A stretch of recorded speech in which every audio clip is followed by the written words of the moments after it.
ઓમ નમઃ શિવાય. શ્રાદ્ધ ભાગ. ઋતુધ્વજ. તેની માતાએ પણ ઋતુધ્વજને સમજાવવા ઘણા પ્રયાસ કરી જોયા હતા. તે તેને કહેતી, બેટા, બીજું કંઈ નહીં, પણ આ રાજવંશ ચાલુ રાખવાની તો તારી ફરજ છે ને. રાજવંશની ખાતર પણ તારે લગ્ન કરવા જોઈએ. ઋતુધ્વજ કહેતો, બા, હવે હું આ વંશ ટકાવી એવી અપેક્ષા મારી પાસેથી રાખશો નહીં. શેષ જીવન પ્રભુ સ્મરણ અને પ્રભુ કાર્યમાં જ વિતાવીશ.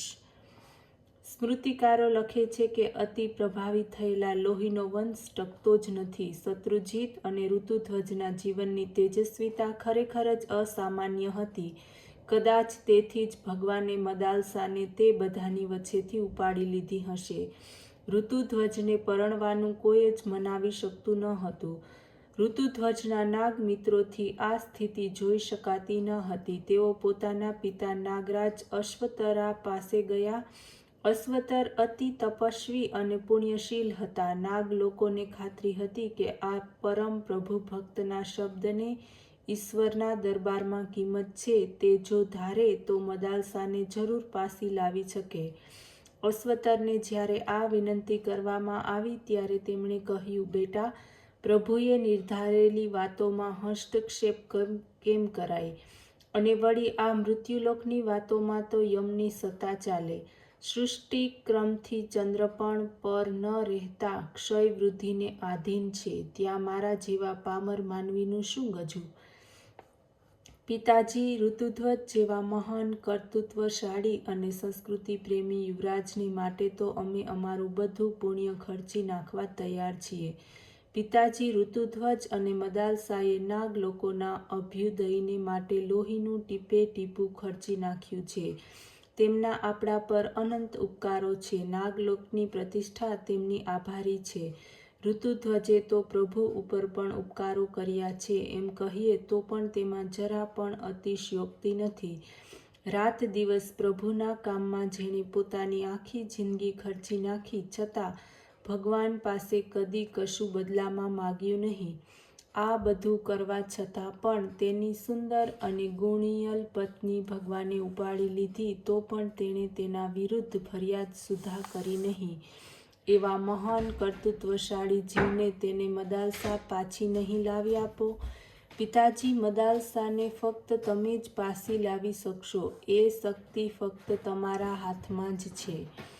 આ કાર્ય તમારે કરી આપવું પડશે જ. નાગરાજ અશ્વતરને અતિ લાડભર્યા પોતાના પુત્રોના આગ્રહને વશ થવું પડ્યું. અશ્વતરે કૈલાસ તરફ પ્રયાણ કર્યું અને ત્યાં ઉગ્ર તપસ્યા આરંભી. હાથમાં રહેલી વીણાના તાર છેડી ભક્તિભાવથી પ્રભુ ભજનમાં સુરો છેડ્યા. કારુણ્ય પૂર્ણ ભાવવાહી મધુર સંગીતે કૈલાસપતિ મૃત્યુંજય ભગવાનને પીગળાવ્યા. શિવજીએ દર્શન દીધા. ભગવાન, ઋતુધ્વજ પર આવો અન્યાય શા માટે? એના કયા વાંકે એનું પત્ની સુખ છીનવી લીધું? એનો દિવ્ય સંસાર કેમ ઉજ્જડ કર્યો? જેમણે પોતાના સુખોનો ભોગ આપી ઘેર ઘેર ફરી લોકોના જીવનો સુધાર્યા, ભગવાનનું નામ ઘેર ઘેર ફરી લેવડાવ્યું, તે દંપતી પર આવો અન્યાય? પ્રભુ, આપ તો કૃપા સિંધુ છો. કર્તુમ અકર્તુમ અને અન્યથા કર્તુમ સમર્થ છો.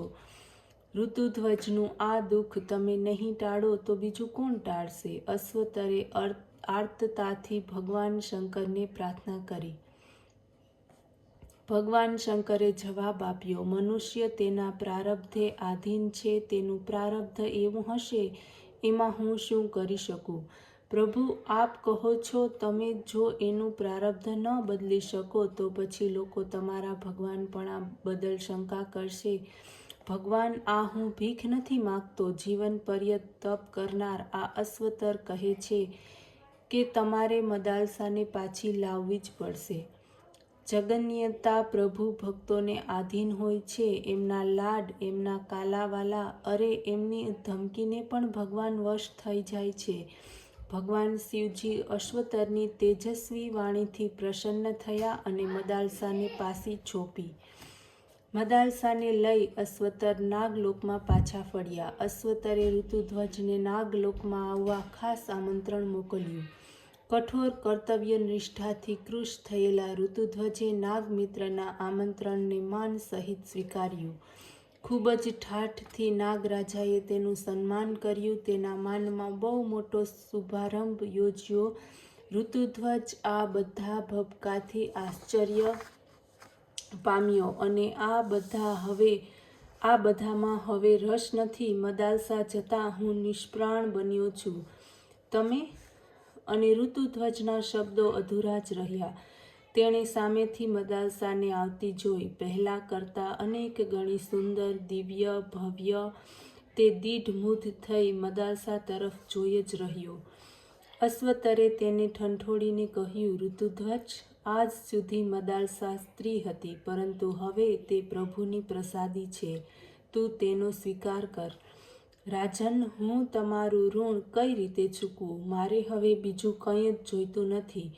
પ્રભુના ચરણે મારી વૃત્તિ ચિરકાળ રહે અને મારી સર્વ શક્તિ તેના કાર્યને માટે હું ખર્ચી શકું એ જ અભ્યર્થના. ઋતુધ્વજ આટલું કહી ઘડીભર ભાવસમાધિસ્થ થયો.